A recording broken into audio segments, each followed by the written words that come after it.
Good morning, student. Today we have see the bridge course Kruti Patrika number 11. So, sixth standard chapter. See in the this Kruti Patrika, uh, topic number 9 in sixth standard, motion and type of motion.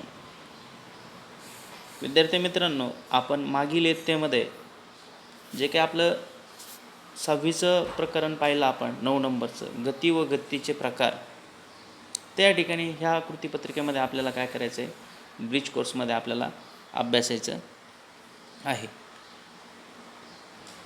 प्रामुख्याने जर या ठिकाणी आपण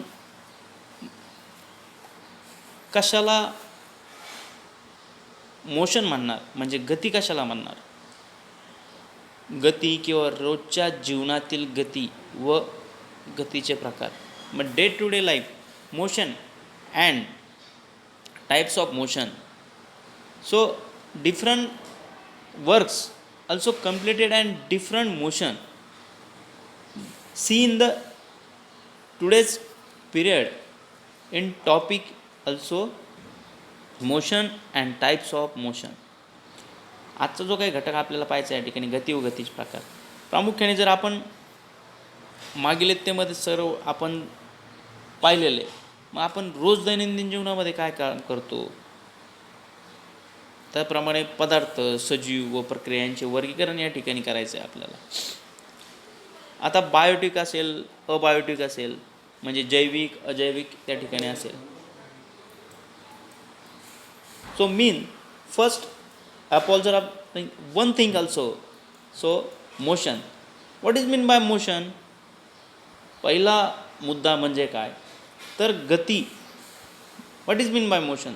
मग गती म्हणजे काय नेमकं? Actually continuously movement this object, this motion also is called as motion. म्हणजे एखादी वस्तू कंटिन्युअसली काय करते, हालचाल करते, continuously movement. This object also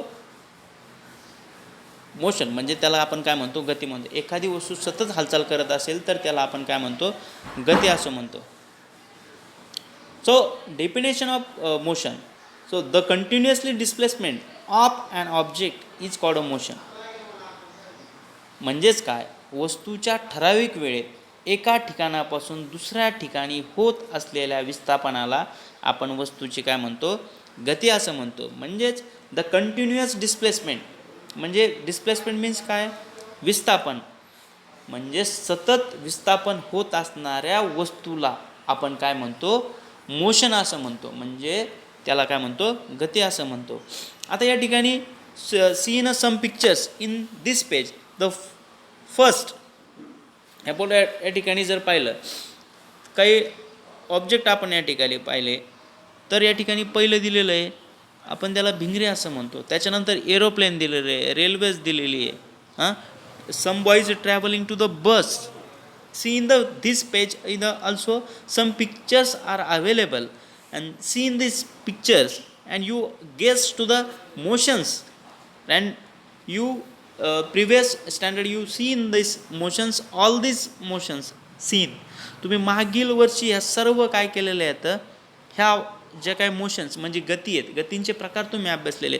आपण आता सराउंडली याच्यामध्ये आज आपल्याला काही गतींचे प्रकार आपल्याला या ठिकाणी काय अभ्यासायचे आहेत. आता सी इन 4 पिक्चर्स जो main types of the motions. The first type of motion is the, त्याला आपण या ठिकाणी पहा रेषीय गती असं म्हणलेलं आहे. रेषीय गती या ठिकाणी म्हटलेलं आहे. मग टाइप्स ऑफ मोशन्स, तर फर्स्ट रेषीय गती त्याला म्हटलेलं आहे. आपण त्याला इंग्लिशमध्ये लिनियर मोशन म्हणतो. काय म्हणतो, linear motion.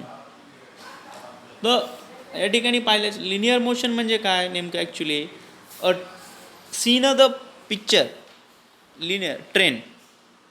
So 4 number picture available in this page. So linear motions exactly near the travel, see in the picture, travel to the train, but railway, train म्हणजे जी काही रेल्वे तुम्ही त्या चित्रात पाहतात ती एका सरळ रेषेत काय करते, प्रवास त्या ठिकाणी करत असते.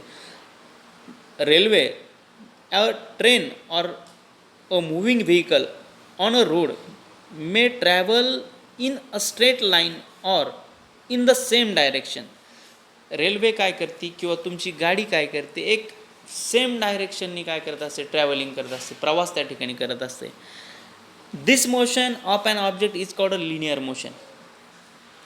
अलग लक्षात तुमच्या, एखादी रेल्वे किंवा एखादी बस एका सरळ रेषेमध्ये काय करत असते, प्रवास करत असते, बरोबर. ती प्रवास करत असताना त्या गतीला त्या वस्तूची काय म्हटलं जातं, रेषीय गती त्या ठिकाणी म्हटलं जातं, म्हणजे लिनियर मोशन त्या ठिकाणी म्हटलं जातं. So main linear motion is the two types. रेषीय गतीचे किती प्रकार पडतात, तर 2 प्रकार पडतात. So first app all the uniform linear motion and second one the non uniform linear motion. So first one the uniform linear motion म्हणजे त्याला आपण रेषीय एकसमान गती असं त्या ठिकाणी म्हणतो. आता मग लिनियर एकसमान रेषीय गती आपण जर या ठिकाणी म्हटलं तर आता प्रामुख्याने seen a picture in soldier parade, त्या ठिकाणी तुम्हाला पाहताय मिलिटरीच्या सोल्जरची त्या ठिकाणी काय आहे, परेड तुम्ही त्या चित्रामध्ये त्या ठिकाणी पाहतात. मग त्या ठिकाणी काय सांगितलेलं आहे, प्रामुख्याने त्याची व्याख्या अशी सांगितलेली आहे, एकक कालावधीत एका सरळ रेषेत जाणाऱ्या वस्तूने पार केलेले अंतर जेव्हा सतत सारखेच असते तेव्हा त्या गतीला रेषीय एकसमान गती असं त्या ठिकाणी म्हटलं जातं. म्हणजेच काय, या ठिकाणी compare the motion of soldier on parade and a girl coming down slide. म्हणजे या ठिकाणी 2 पिक्चर पाहिलेत. या ठिकाणी 2 पिक्चर दिसतात का तुम्हाला, एक परेड आणि या ठिकाणी काय आहे, गर कमिंग डाऊन स्लाईड. म्हणजे घसरगुंडीवरून ती मुलगी काय होते, खाली येते. म्हणजेच घसरगुंडीवरून ती खाली येत असताना एका सरळ येते, का इकडे तिकडे जाते, नाही जात. म्हणजेच त्याला काय म्हटलं तर युनिफॉर्म लिनियर मोशन त्या ठिकाणी त्याला म्हटलं जातं. त्या ठिकाणी जर आपण पाहिलं, the motion of soldier in a parade in the same during that the period not even slight difference in see. म्हणजे ज्या वेळेस त्यांची परेड असते त्यांचे पायसुद्धा एकाच वेळेस सगळ्यांचे पुढं जातात आणि हातसुद्धा एकाच वेळेस पुढं आणि मागे जातात. त्याला the motion of soldier in a parade in the same during that period of not even a slight difference in see. म्हणजे तुम्हाला कुठल्याच प्रकारचा डिफरन्स त्या ठिकाणी काय होत तुम्हाला जाणवत नाहीत. मग ती मोशन म्हणजे काय, रेषीय एकसमान गती. म्हणजे एकक कालावधीत एका सरळ रेषेत जाणाऱ्या वस्तूने पार केलेले अंतर जेव्हा सतत सारखेच असतं त्याला काय म्हटलं तर रेषीय एकसमान गती म्हणजे युनिफॉर्म लिनियर मोशन त्या ठिकाणी म्हटलं जातं. मग सेकंड वन जो पॉईंट आपल्याला टाईप्स ऑफ सेकंड जो काही आपल्याला लिनियर मोशनचा या ठिकाणी पाहायचा आहे. पाहिला uniform linear motion, second one non uniform linear motion म्हणजे रेषीय असमान गती या ठिकाणी आपल्याला पाहिजे. मग या ठिकाणी काय सांगितलेलं आपल्याला, एकक कालावधीत सरळ एका रेषेत जाणाऱ्या वस्तूने केलेले अंतर जेव्हा सतत बदलते तेव्हा त्या गतीला रेषीय असमान गती असं म्हटलं जातं. आता एखादी वस्तू आहे, आता इथं घसरगुंडीचंच उदाहरण पाहू आपण परत, बरोबर. एकक कालावधी एका सरळ रेषेत जाणाऱ्या वस्तूने केलेले अंतर जेव्हा सतत बदलते तेव्हा त्या गतीला रेषीय असमान गती असं म्हटलं जातं. म्हणजे घसरगुंडी पाहिलं, आता काही जण फास्ट खाली जातील, काही जण काय करतील, फास्ट खाली जातील घसरगुंडीवरून, बरोबर.